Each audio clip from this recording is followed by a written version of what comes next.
Penny with SwissWatchExpo. Today I'm trying on the 42mm Cartier Ballon Bleu.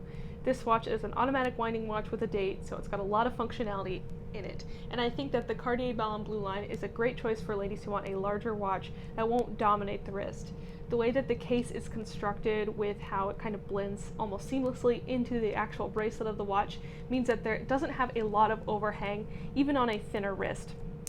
And as you can see, it's got a lot of presence. It's a big watch, but I don't think it dominates too much. It's just a great big watch on a lady's wrist. And this one I think is softened more with this beautiful chocolate brown dial and rose gold accents, which I think make it possible to dress up for very formal occasions as well as dress down for very casual ones.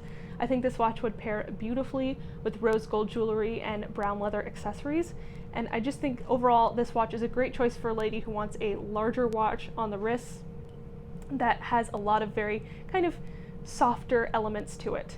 So if you are interested in picking up a Cartier Ballon Bleu for yourself or for someone that you love, check out our entire Cartier collection at SwissWatchExpo.com.